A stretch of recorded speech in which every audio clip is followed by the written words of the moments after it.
위대하다고 이야기하고 일컬어짓는 믿음의 선조들, 또 믿음의 선배들, 말씀 가운데 우리에게 권면하시면서 항상 우리가 말씀으로 도전을 받는 게 너는 나를 본받아라. 그 믿음의 선배들, 위대하다고 일컬어지는 신앙의 선배들이 우리에게 보여주신 건 뭐예요? 말씀이 곧 믿음으로 나타나는 겁니다. 말씀대로 삶 속에서 믿음으로 살아가는 거. 정말 말씀대로 살아간다는 거. 하나님께서 우리에게 명령하시고 또 우리에게 말씀하여 주신 그 하나님의 말씀, 생명의 말씀, 지혜의 말씀, 진리의 말씀대로 살아가는 것. 세상의 법이 아닌 하나님의 법, 하나님의 말씀대로 믿음으로 살아가는 것. 날 사랑하심, 날 사랑하심. 그 사랑하심에 힘입어 오늘도 말씀대로 살아가는 것. 그렇게 믿음으로 살아갔던 신앙의 선배들이 우리에게 보여줬던 것은 우리가 구원을 받는데 구원은 하나님의 은혜 가운데 믿음으로. 우리 집사님의 기도가 능력이 되는 겁니다. 우리 집사님들의 그 기도가 한편의 설교이고 또 그 기도 가운데 하나님께서 역사하십니다. 오늘도 나라를 위해서 기도하실 때 정말 지금의 현실을 보면 이게 나라입니까? 많은 사람들이 아직도 헤어나오지 못하는 이 상황 속에서 정말로 사회주의, 공산주의로 가는 것 같아요. 이제는 하다 못해 사람이 사람을 감시하는, 그렇죠? 공무원들을 다 조사한다고 합니다. 자기의 가진 정보를 이제는 다 보겠다는 거예요. 감시하겠다는 거예요. 자유의 민주주의의 그 뿌리의 근간을 완전히 흔들어 놓은 이 상황 속에서도 아직도 미개한 국민인지 그 상황을 보고 분노하지 않고 잘한다고 박수치는 사람들을 보면 너무나 안타깝습니다. 정말 이게 나라입니까? 우리가 광야의 교회에서나 또 아직도 하나님 앞에 나라를 살려달라고 간곡하게 기도하는 우리 집사님의 기도가 응답되어서 저 악의 무리들이 정말로 이 땅에서 하나님의 징계한 진노하심 가운데 패하여지고 하나님의 나라가 왕성하게 회복되어지는 그 놀라운 역사를 기대하며 기도하는데 가면 갈수록 시간이 지나면 지날수록 저들의 횡포가 너무나 무섭습니다. 언제까지 우리가 이러한 상황 속에서 살아야 하는 것인지. 경제는 어려워지고 정말로 나라가 피폐해져서 하루도 사고가 없는 게 없어요. 어제는 천안에서 이랜드 공장 불나시는 거 봤어요?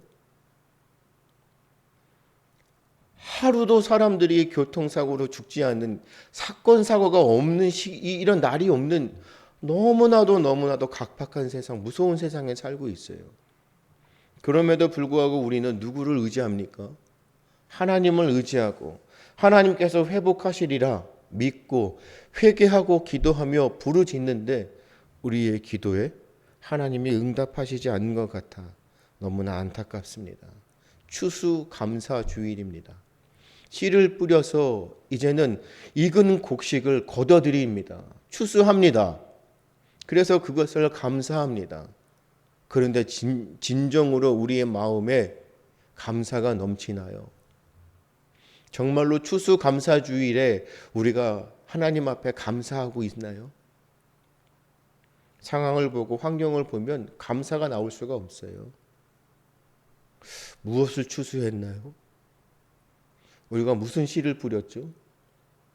아직도 한국 교회는 씨를 뿌리지도 않고 추수한 것도 없는데 그냥 형식적으로 그냥 추수감사주일에 절기를 지키느냐, 오곡백과를 다 앞에다 놓고, 그럼에도 불구하고 우리는 주의 은혜에 감사합니다. 그럼에도 불구하고 오늘도 우리에게 주시는 그 은혜 가운데 하나님을 송축하고 감사할 수 있는, 또 우리의 생사의 화복을 주관하시고 우리의 주인 되셔서 역사를 주관하시는 하나님을 찬송합니다. 자, 그래서 오늘도 우리는 하박국의 말씀으로 다시 한번 이 말씀으로 힘을 얻고자 합니다. 감사를 하는데 어떤 감사요? 절대적인 감사입니다. 세상의 사람들은, 믿지 않는, 할례 받지 못한, 구원받지 못한 사람들은 세상의 법대로 감사의 조건이 있어야 감사하는 거예요. 무엇인가 인과의 응보 아니겠습니까? 내가 감사할 수 있는 조건, 그것이 나에게 충족되어야만 감사합니다. 하지만 우리는 앞서도 고백했듯이 우리의 상황을 보면 감사가 있을 수가 없어요. 상황은 더 열악해지는 것 같고 너무나 각박해지는 것 같고 이제는 우리의 목소리를 낼 수도 없는 상황인 것 같아요. 하다못해 하나님의 말씀, 복음을 전파하고 또 그 말씀 가운데 진리를 선포하면 감옥 가게 생겼어요. 아예 그냥 아무 소리도 못하고 내지도 못하고 그냥 말하는 대로 따라가는 그런 시대. 그렇죠? 거짓된 것들, 악한 것들, 불순한 것들, 정말로 우리 가운데 해를 끼치는 것들을 이야기해도 그것을 그냥 수긍하고 따라가야 하는 이 시대 가운데 무엇을 감사하겠습니까? 동성애를 찬양하고, 그렇죠? 인권을 찬양해서 성평등을 외치며 그냥 무조건 인본주의에, 그것을 교회가 하나님의 말씀으로 잘못된 것입니다. 하나님의 법대로 말씀대로 살아야 합니다. 회개하고 돌아오십시오. 하나님께서 우리나라를 얼마나 사랑하셨는지, 그럼에도 불구하고 우리 대한민국을 통하여 놀라운 주의 역사를 나타내실 겁니다.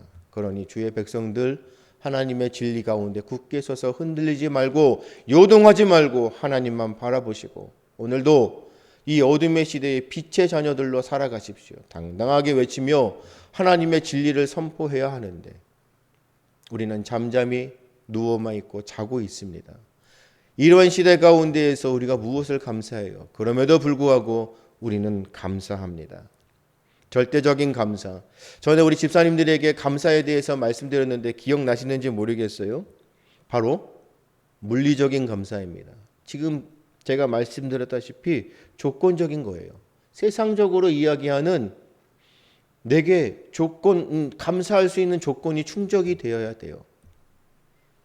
원인이 있으니까 결과가 있는 거잖아요. 그런 물리적인 감사입니다. 그냥 일반적인 감사예요. 그런데 더 나아가 한 단계 성장, 업그레이드된 감사가 뭐예요? 철학적인 감사입니다. 일반적인 물리적인 감사 아니라 철학적인 감사. 이 철학적인 감사가 뭘까요? 깨달음에서 오는 겁니다. 그래서 내가 정말 이것이 나에게 복인지 몰랐는데 깨달으니까 이것이 복이구나. 내가 감사인지 몰랐는데 시간이 지나니까 이것이 감사였구나. 내가 세상에서 제일 불행한 줄 알았는데 내가 불행한 줄 알았는데 깨닫고 보니 나는 행복한 사람이었구나. 이것이 바로 철학적인 감사예요. 그런데 거기에서 더 나아가 어떤 감사합니까? 우리 믿는 사람들, 하나님께 속하고 하나님의 백성, 자녀인 우리들이 하나님께 드리는 그런 모습이 무슨 감사예요? 절대적인 감사입니다. 이것이 바로 신학적인 감사예요. 말씀적인 감사입니다. 신앙적이고 복음적인 감사예요. 자, 물리적인 감사가 있었어요. 철학적인 감사가 있었어요. 깨달음이 있었어요. 하지만 우리 가운데 신앙적이고 신학적이고 복음적인 감사, 절대적인 감사가 있는 겁니다. 상황을 초월합니다. 환경을 초월합니다. 어떤 것에서 무슨 일을 당하든지 우리는 항상 뭐예요? 감사하는 겁니다. 항상 기뻐하라. 범사에 감사하라. 이는 너희를 향하신 하나님의 뜻이니라. 그렇죠? 범사에 감사한다는 것이 무슨 감사예요? 절대적인 감사예요. 물리적인 감사가 아니라는 것이에요. 교회적으로 무슨 감사가 있어야 돼요? 하나님께서 우리 교회에 막 부흥되게 하셔서 막 놀랍게 막 세상에서 막 대단한 교회네 이렇게 인정받지 못할지라도 우리에게 하나님께서 물질적으로 막 그냥 재물의 복 부하게 하셔서 막 풍족하게 하시고 내가 생각하는 대로 막 나의 자녀가 그렇죠? 나와 연관되어 있는 우리 교회의 다음 세대들이 막 그냥 세상에서 막 성공해서 좋은 요직이 앉고 모든 사람들이 부러워하는 그러한 것들을 우리가 누리지 못할지라도 비록 우리가 가진 것이 없을지라도 그래서 무슨 감사예요? 무화과 나무가 무성하지 못하며 포도나무에 열매가 없으며 감람나무에 소출이 없으며 밭에 뭐가 없다고요? 먹을 것이 없으며 우리의 양이 없으며 외양간에 서가 없을지라도 이러면 당장 우리는 어떻게 합니까? 집사님들 당장 우리는 이렇게 되면 어떻게 돼요? 하나님 앞에 뭐라 그래요? 하나님 너무하십니다. 하나님을 믿는데 나는 주님밖에 없는데 오늘도 말씀대로 살아가는데 세상의 법이 아닌 하나님의 법대로 살아가는데 말씀에 보면 뭐예요? 있는 게 없어요. 가진 게 하나도 없어요. 소유가 없어요. 정말로 가난한 것 같아요. 하다못해 포도나무에 열매도 없어요. 가진 것이 하나도 없는데 무엇을 감사합니까? 정말로 감사할 수 있습니까? 명언이라고 하는 철학적인 명언이라고 하는 철학자들이 이야기하는 그 말 가운데 성공한 사람들이 항상 이야기하는 세상에 그 부를 가지고 있는 사람들, 성공한 사람들이 뭐라고 이야기하는 줄 아세요? 돈이 없으면 뭐가 안 된다고요? 내가 돈을 물질의 만능주의가 아닌 것이 아니라 돈이 없으면 왜 우리에게 돈이 필요하는지 철학적으로 철학자들이 하는 이야기가 뭐냐면 돈이 없으면 뭘 못해요? 병원에 가야 되는데 내가 아파도 병원에 갈 수 없어서 친구들과 아니면 나와 관계되어져 있는 사람들과 만나서 식사를 할지라도 그 식사값이 없어서 마음 졸이는 베풀지를 못하는 마음 가운데 나의 주관을 가지고 이야기를 하는데 그렇게 할 수 없는 상황 가운데 뭐예요? 남의 눈치를 볼 수 있는 그래서 나의 자존감이 무너지는 그래서 돈은 우리에게 필요한 것이다. 노후에 내가 돈이 없으면 어떻게 살아갑니까? 그래서 우리는 무엇을 생각하시는 거예요? 연금 아닙니까? 나중에 나라에서 주는 그 연금 이만큼 돈이 우리에게 지대한 영향을 끼친다는 것이에요. 물질의 만능주의가 아니지만 우리는 돈이 필요해요. 물질이 필요하고 재물이 있어야 돼요. 그래야 우리가 당당할 수 있어요. 내가 하고 싶은 것들을 할 수가 있어요. 그렇죠? 돈이 없으면 하고 싶어도 할 수가 없어요. 그만큼 돈이 우리에게 많은 영향력을 끼쳐요. 하지만 하나님의 말씀 가운데 아무것도 없어요. 가진 게 없어요. 정말로 돈이 없어요. 무엇을 감사하겠어요? 그런데 뭐라고 합니까? 나는 여호와로 말미암아 즐거워하며 나의 구원의 하나님으로 말미암아 기뻐하리로다. 정말 우리가 이런 믿음으로 살아가고 있는 것인지요? 내가 정말로 여호와 하나님 그 한 분만으로 족하고 살고 있는지, 나를 구원하신 예수 그리스도로 인하여 내가 기뻐하는지, 난 구원받은 자입니다. 그 거지 누구예요? 나사로 아니겠습니까? 하지만 하나님의 곁에 그 품속에서 그 거지를 그렇게 조롱하였던 멸시하였던 그 부자의 모습, 나는 주님으로 인하여 행복합니다. 정말로 이 신앙을 고백할 수 있을까요? 내 자녀들이 이것을 보고 정말로 우리 부모님은 세상적으로 많은 것을 나에게 남겨주지 않았습니다. 돌아보면 세상의 나의 친구들과 비교해 봤을 때 나는 그렇게 부자로 많은 것을 누리며 살지 못했습니다.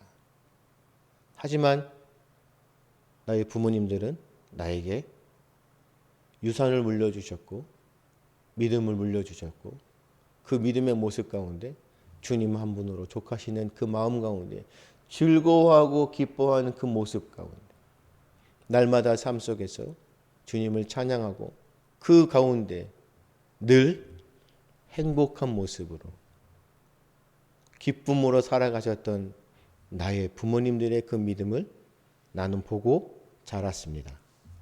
그래서 나도 주님 한 분만으로 인하여 기뻐하고 행복합니다. 이것이 믿음 아니겠어요? 이것이 신앙 아니겠습니까? 이것이 우리에게 주는 절대적인 감사 아니겠습니까? 지금 나라의 모습이 이게 뭡니까? 도대체 뭘 하겠다는 겁니까? 이제는 진짜 사회주의, 공산주의로 가겠다는 겁니다. 독재 아니겠어요? 아무 말도 못하는 이 시대 가운데 자유의 민주주의, 시장 경제는 붕괴되어지는 것 같아요. 본인들은 해도 괜찮아요? 그렇죠? 저 악한 사람들은 해도 괜찮아요? 하지만 우리는 하면 안 돼요. 내로남불의 시대 아니겠습니까? 나는 해도 되는데 남은 하면 안 돼요. 나는 행복해도 되는데 너희들은 행복하면 안 돼요. 나는 가져도 되는데 너희들은 가지면 안 돼요. 이러한 시대 가운데 교회가 교회다운 모습으로 하나님의 복음을 전해야 되는데 교회가 지금 아무 소리 안 내고 그냥 저들에게 똑같이 따라가고 있는데 무엇을 보고 기뻐합니까? 그럼에도 불구하고 나는 여호와로 말미암아 즐거워하며 나의 구원의 하나님으로 말미암아 기뻐하리로다. 왜죠? 무엇 때문이죠? 왜 우리가 즐거워하고 기뻐하죠? 여호와 하나님, 나의 하나님께서 말씀하신 그 언약의 말씀은 반드시 이루어짐을 우리가 알기에. 그렇죠? 하나님의 말씀은 변하지 않습니다. 하나님의 말씀은 땅에 떨어지지 않습니다. 반드시 그대로 이루어집니다. 세상의 악한 사람도 하나님께서 그들을 통하여 하나님의 뜻을 전하고자 그들을 세우시는 거예요. 이 시대 가운데 우리에게 주어지는 우리나라의 이 현실도 하나님께서 하나님의 뜻을 우리에게 나타내시고자. 그 이유가 무엇일까요? 하나님께서 지금 알곡을 모으시는 겁니다. 가라지를 어떻게 해요? 다 버리시기 위해. 추수가 바로 그겁니다. 하나님께서 좋은 거, 알곡들, 진정으로 하나님이 찾으시는 예배자들을 모으시기 위해 이제는 우리가 회복되어야 할 때입니다. 우리가 이제는 하나님 앞에 절대적인 감사를 드리는 하나님의 사람들이 이제는 일어설 때가 되었습니다. 하나님이 반드시 하나님의 사람들로 통하여 우리 대한민국을 일으켜 세우실 겁니다. 왜죠? 하나님이 우리나라를 세우셨기에. 반드시 주께서 세우신 하나님의 나라 대한민국은 무너지지 않습니다. 그래서 우리는 주의 말씀 가운데 굳건히 서야 합니다. 하박국 1장 우리 4절에 이런 말씀이 있어요. 율법이 해이하고 정의가 전혀 시행되지 못하오니 이는 악인이 의인을 에워쌌으므로 정의가 굳게 행하여 짐이이다. 정말로 이 시대에 정말 이런 말씀 아니에요? 정말로 우리 가운데 주시는 그 말씀 아니에요? 그들의 불신들, 패역을 고쳐달라고 그래서 부르짖는 거예요. 오늘도 우리는 그래서 기도하는 거예요. 그때 여호와 하나님의 응답이 뭐예요? 더 크고 강력한 군대를 동원하여서 치시겠다는 거예요. 기도하였더니 어떻게 해요? 무서운 사람들을, 정말로 무서운 그 악의 무리들을 하나님께서 사용하셔서 치겠다는 거예요. 그래서 16절에 바로 그 말이에요. 내가 들었으므로 얼마나 두렵고 떨립니까? 하나님께서 이 악의 무리를 통하여 나라를 세우시겠대요. 그런데 우리는 이 악한 무리들 가운데 같이 공존하면서 살아야 돼요. 그러니 얼마나 창자가 흔들렸고 목소리로 말미암아 내 입술이 떨리고 무리가 우리를 치러 올라오는 그 환난 날을 내가 기다림으로 썩이는 것이 내 뼈에 들어왔고 지금 우리가 이러한 시대에 살고 있지 않습니까? 너무너무 지금 황당하고 무섭습니다. 소망이 없는 것 같아요. 그러나 하박국의 기도는 끝나지 않았습니다. 그렇죠? 절대 하나님께서는, 그래서 하박국 1장 4절에 뭐예요? 의인은 그의 믿음으로 말미암아 살리라. 우리에게 주시는 말씀이에요. 왜 하나님 징계하신다면서, 회복하실 것이라면서 왜 더 악한 자들을 사용하시는 것이에요? 그 악한 자들을 통하여 하나님께서 어떻게 해요? 연단의 도구로 사용한다는 것이에요. 우리를 연단하시겠다는 거예요. 악한 침략자 역시 어떻게 하시겠다고요? 가만두지 않고 심판할 것이라는 것이에요. 내가 그들을 사용하지만 그들의 행위대로, 그 악의 행위대로 갚아주실 것이라는 것이에요. 하지만 우리는 이 연단의 가운데 어떻게 하라고요? 의인은 그의 믿음으로 말미암아 살 것이라는 거지. 추수감사주일 가운데 우리가 무엇을 감사해요? 우리가 추수하지 못하고 우리가 거둬들인 것이 없다 할지라도 하나님께서 오늘도 우리에게 주시는 그 은혜 가운데 절대적으로 감사하는 것이에요. 내가 무엇인가 물리적으로 가진 것이 없다. 내가 깨달았어요. 철학적으로. 아, 이것이 행복이구나. 아니요. 그렇게 깨닫지 못할지라도 우리는 하나님 한 분만으로. 왜요? 의인은 믿음으로 말미암아 살리라는 그 말씀대로 우리는 말씀대로 믿음으로 살아가는 겁니다. 그러면 하나님께서 우리에게 어떻게 하신다고요? 역대하 우리 7장 14절에 내 이름으로 일컫는 내 백성이 그들의 악한 길에서 떠나 스스로 낮추고 기도하여 내 얼굴을 찾으면 내가 하늘에서 듣고 그들의 죄를 사하고 그들의 땅을 고칠지라. 누가요?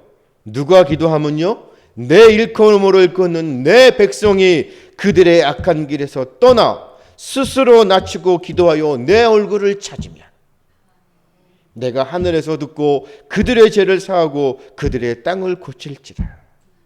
할렐루야. 그래서 우리는 오늘도 주님 앞에 참회하고 회개하고 하나님 이 모든 것들을 어떻게 해요? 내가 끌어안고 기도하고 부르짖는 겁니다. 나라를 위해서, 교회를 위해서, 나의 영가족들을 위해서, 우리를 위해서 예수 그리스도를 닮는 제자의 모습으로 중보자적인 그런 믿음의 모습으로 하박국이 끝나지 않았던 그 기도의 모습으로 하나님, 그럼에도 불구하고 하나님께서 고쳐주심을 믿습니다. 오직 의인은 믿음으로 살리라는 그 말씀 가운데 지금은 우리의 상황이 힘들고 어렵지라도 소망이 끊어지는 것 같고 이대로 살다가는 이제는 우리는 정말로 아무 희망도 없다고 하는 이 상황 속에서도 우리는 주의 말씀 붙들고 오늘도 하나님 우리를 고쳐주시옵소서. 오늘도 우리 대한민국을 살려주시옵소서. 하나님이 사랑하시는 우리 대한민국 자유의 민주주의를 지키게 하시고 정말로 하나님께서 놀라우신 역사 가운데 우리 집사님들은 그 모든 것들을 인정하시잖아요. 하나님께서 세우신 위정자들 하나님께서 세우셨어요.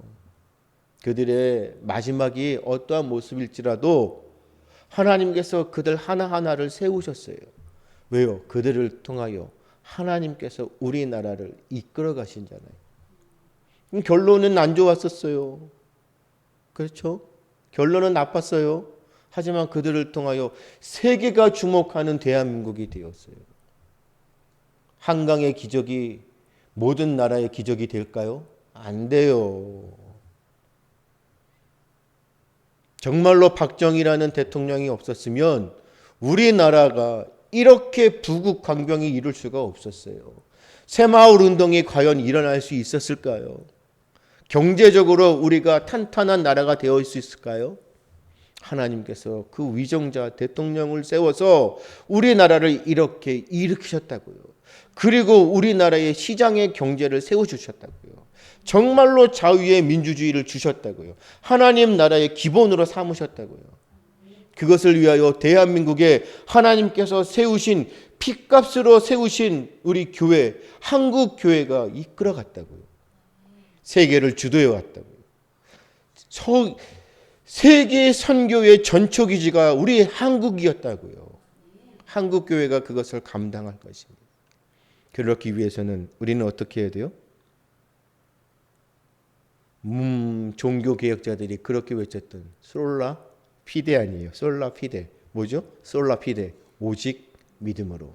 솔라 피데. 그렇죠? 그래서 우리는 어떻게 하는 거예요? 믿음으로 절대적으로 감사하고 기뻐하는 겁니다. 할렐루야. 이러한 믿음의 모습으로 오늘 추수감사주일 하나님 앞에 많은 말씀드리지 않을게요.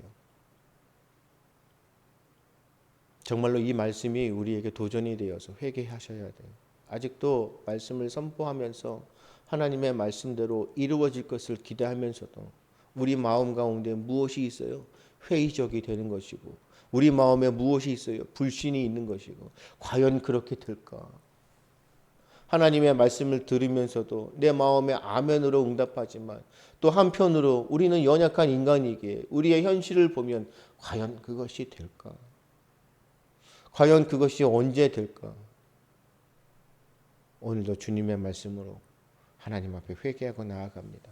하나님, 우리의 간구와 부르짖음을 들으시고 특별히 그 가운데 우리 참 좋은 교회, 애국하는 교회로 바로 서게 하시고 말씀의 진리 가운데 요동하지 않고 언제나 늘 우리의 상황 가운데 절대적으로 감사를 드릴 수 있는 그러한 믿음의 교회가 되어질 수 있도록 그리하기 위하여 우리가 어떻게 해요? 날마다 배우고 가르치는 교회의 사명을 감당하며 하나님이 주시는 진리의 말씀을 배우고 이 말씀대로 세상에 나아가 가르치는 믿음의 사람들 되게 해달라고 우리 영가족들, 우리 참 좋은 교회, 아니 한국교회가 이러한 모습으로 날마다 주님 앞에 온전히 바로 서기를 주님의 이름으로 축복합니다.